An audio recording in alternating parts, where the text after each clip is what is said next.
Vande Gurum children. Now we are going to enter into the new chapter. This is the 7th chapter in your textbook, Triangles. So let us do a short recap. In triangles, we have learnt in the smaller class that it has 3 sides and 3 angles. These are the parts of the triangle.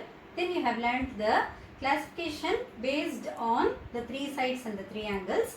And we learnt the properties of the triangle, that is the angle sum property, which states that the sum of the 3 angle is 180 degree, and the exterior angle property, which states that the exterior angle of a triangle is equal to the sum of the interior opposite angle, and we have done the sums based on these things. In this chapter, particularly we are going to learn about the congruence of triangle. Congruence we have already learnt in class 7. What did we learn? What do you mean by congruent figures? So, two or more shapes, if they are of same size and same shape, then they are called congruent figures. For example, you could see a triangle like this, and suppose, see, this is also a triangle, but they are not of same size, they are of same shape. It's a rough figure. So we call them as similar figures. Only when you superimpose, the superimpose means place one shape over the other. When you superimpose this, it will not exactly fit with this triangle. So they are not congruent. When you superimpose two shapes and if they fit exactly one over the other, then they are called congruent figures. Example, the pack of blades, the pack of card, and the currency of same denomination, that is very important.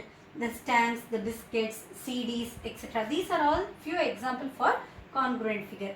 Now, let us see where do we apply this concept of congruence in our day-to-day life. So, wherever you need to produce identical objects, there we use the concept of congruence. For example, if you take an automobile industry, you need to produce the parts of the same size and shape. The casting is done. So, these are all few areas where we use congruence. So, that is what? One shape is superimposed over the other. Then what is the symbol used for this? This is the symbol. This symbol is made up of two parts. This wave-like thing, it states that they are of similar shape. And this equal to states that the sizes are equal. And we read this as is congruent to.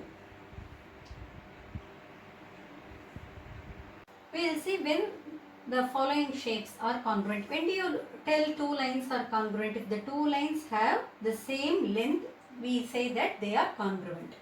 Any two angles are congruent if they have same measure.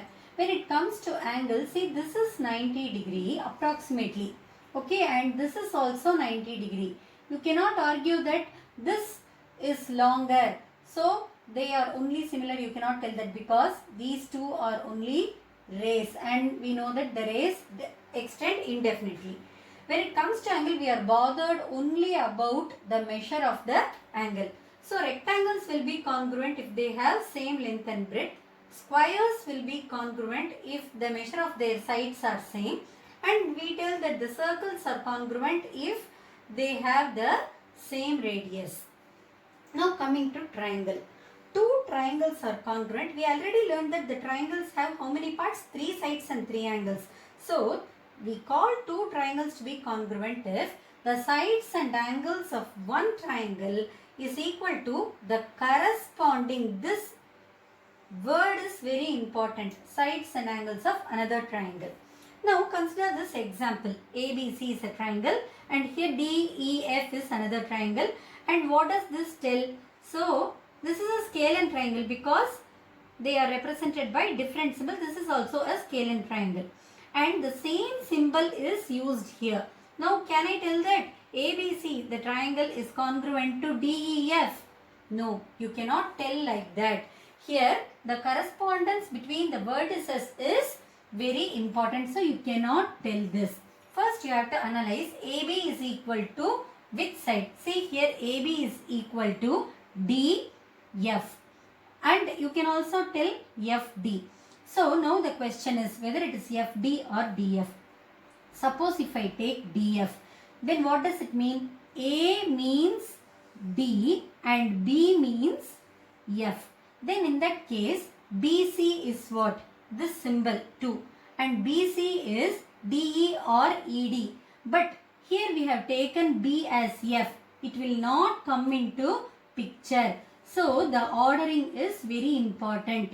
Though FD and DF represent the same, it is important which to be chosen. It is not DF.